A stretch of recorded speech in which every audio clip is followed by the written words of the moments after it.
महाराष्ट्र के एक छोटे से गांव में उषा नाम की एक महिला रहती थी। उषा की दो बेटियां थीं, आयमा और नाजी। उषा के पति योगी की 1 साल पहले सड़क दुर्घटना में मौत हो गई थी। पति की मृत्यु के बाद उषा पूरी तरीके से टूट जाती है, क्योंकि अब परिवार चलाने वाला कोई नहीं रहा। उषा के ऊपर ही दोनों बच्चों की जिम्मेदारी आ जाती है। उषा बहुत ही गरीब थी। वो किसी तरह दूसरों के घरों में काम करके दोनों बच्चियों का पेट पाल रही थी। काम करके जब शाम को उषा घर आती है तब देखो ना माँ, नाजी को क्या हो गया है। सुबह से ही बहुत रो रही है।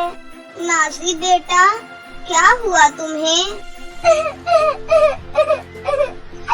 माँ, मेरे कानों में बहुत दर्द हो रहा है, बहुत दुख रहा है माँ। उषा के पास इतने पैसे भी नहीं थे कि वो उसे डॉक्टर के पास ले जाती। नाज़ी दर्द से रोई जा रही थी।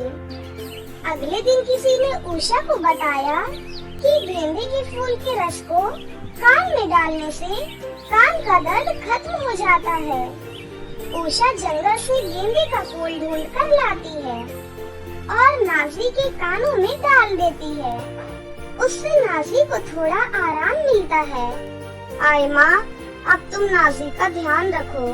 मैं काम पर जा रही हूँ, मुझे देर हो रही है।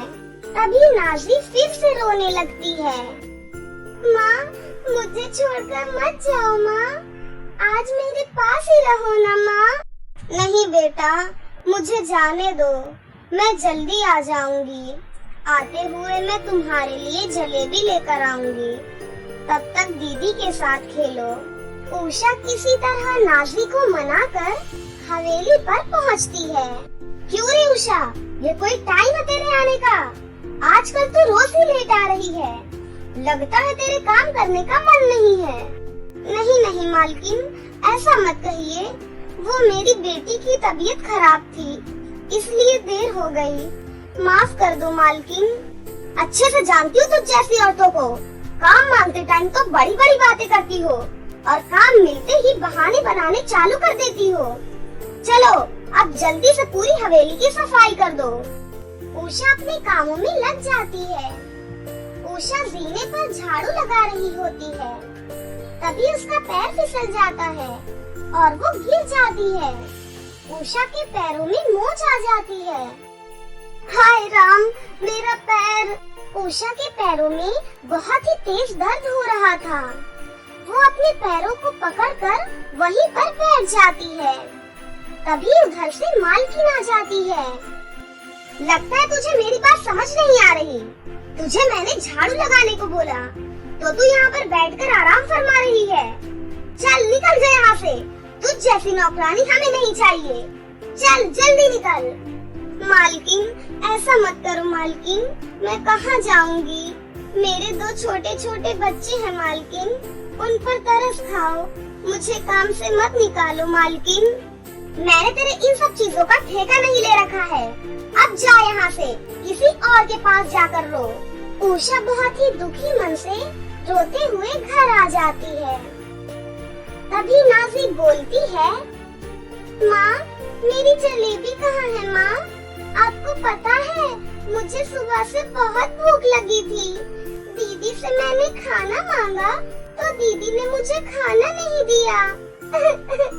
मुझे बहुत भूख लगी है माँ। माँ, घर में बिल्कुल भी राशन नहीं था। नाज़ी सुबह से ही खाने की जिद कर रही थी। अब आप जल्दी से राशन ला दो, मैं कुछ खाने को बना दूंगी। ये सुनकर उषा अपनी दोनों बेटियों को पकड़कर जोर जोर से रोने लगती है।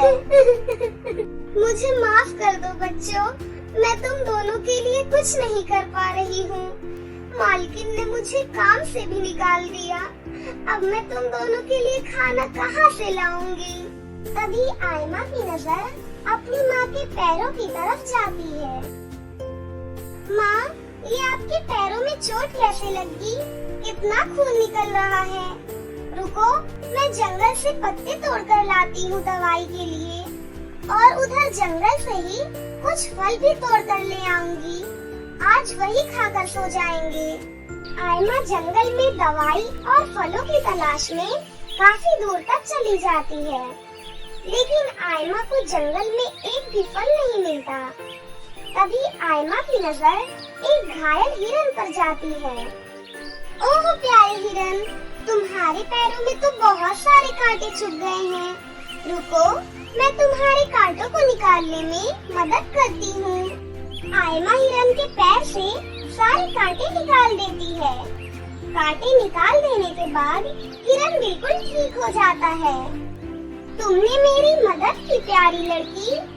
इसके बदले में मैं तुम्हें जादुई लहंगे का बीज देती हूँ। जादुई लहंगों का बीज? हाँ, जादुई लहंगों का बीज। इस बीज को अपने खेतों में लगा देना। इससे तुम्हें बहुत सुंदर सुंदर लहंगे मिलेंगे, जिसे बेचकर तुम अपनी जरूरत की सारी चीजें खरीद सकती हो। आयमा हिरन का धन्यवाद कर जादुई बीज को लेकर खुशी खुशी अपने घर आ जाती है। घर आकर आयमा अपनी माँ को सारी बातें बताती है, और फिर दोनों माँ बेटी मिलकर उस बीज को अपने खेतों में बो देते हैं। सुबह होते ही पूरा खेत रंग बिरंगे लहंगों से भर जाता है। उषा और आयमा सभी लहंगों को तोड़कर बाजार में ले जाकर बेचने लगती हैं।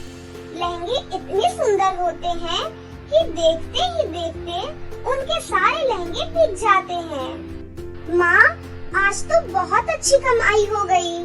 पूरे 10,000 रुपए के लहंगे बिके हैं आज। इतने पैसे तो मैंने आज तक नहीं देखे थे। तुम सही कह रही हो आयमा। ईश्वर की कृपा से अब हमारी सारी परेशानी दूर हो गई। उन पैसों से उन लोगों ने घर का सारा सामान, राशन, कपड़े, जूते सब कुछ खरीदा। अब उन्हें किसी भी चीज की कोई परेशानी नहीं थी। उनके लहंगों की बिक्री भी बहुत जोरों शोरों से हो रही थी। इन लोगों की इतनी जल्दी तरक्की देखकर पड़ोस में रहने वाली सीमा उनसे जलने लगती है। आखिर ये भिखारी लोग इतना अच्छा माल लाते कहाँ से हैं? जब से इन लोगों ने लहंगा बेचना स्टार्ट किया है, तब से तो मेरा धंधा ही चौपट हो गया। इन लोगों का कुछ तो करना पड़ेगा। इतना सोचकर सीमा उन लोगों पर नजर रखने लगती है। सुबह सुबह जब उषा और आयमा खेत से लहंगा तोड़ रही होती है, तब सीमा उसे देख लेती है। अच्छा, तो ये माजरा है। ये सब इस जादुई लहंगे की खेत की मदद से हो रहा है। मैं इस खेत को ही जलाकर राख कर दूंगी। ना रहेगा बांस, ना बजेगी बांसुरी। फिर देखते हैं कैसे ये लोग लहंगा बेचते हैं।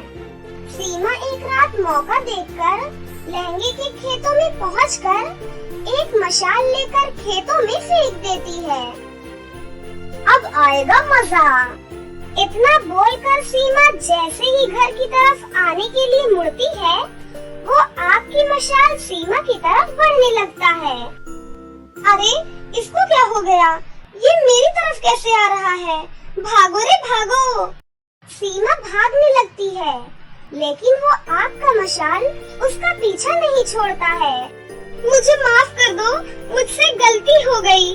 अब मैं कभी उस खेत की तरफ नहीं जाऊंगी और ना ही कभी उषा को परेशान करने का सोचूंगी। प्लीज मुझे माफ कर दो मुझे।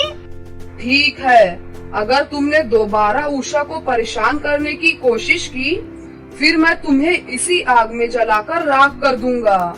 नहीं, मैं उषा को क्या, अब से मैं किसी को भी परेशान करने का नहीं सोचूंगी। मुझे माफ कर दो, मुझे अपनी जिंदगी बहुत प्यारी है। मैं अब किसी को परेशान नहीं करूंगी। सीमा के इतना बोलते ही वो आग का मशाल वहाँ से गायब हो जाता है, और इधर आयमा, नाजी और उषा उस जादुई लहंगे के खेतों के साथ खुशी खुशी रहने लगते हैं। तो दोस्तों, कैसी लगी आपको मेरी ये कहानी? मुझे कमेंट करके जरूर बताएं। और अगर आपको ये कहानी अच्छी लगी हो तो इसे जरूर लाइक करें, साथ ही अपने दोस्तों के साथ भी शेयर करें। और हाँ दोस्तों, अगर आपने अब तक मेरे चैनल को सब्सक्राइब नहीं किया है तो जल्दी से नीचे लाल बटन को दबाकर अभी सब्सक्राइब कर लें, साथ ही बेल आइकन को दबाना ना भूलें। तो मिलते हैं आपसे किसी नई कहानी के साथ, तब तक अपना ध्यान रखें। बाय बाय दोस्तों।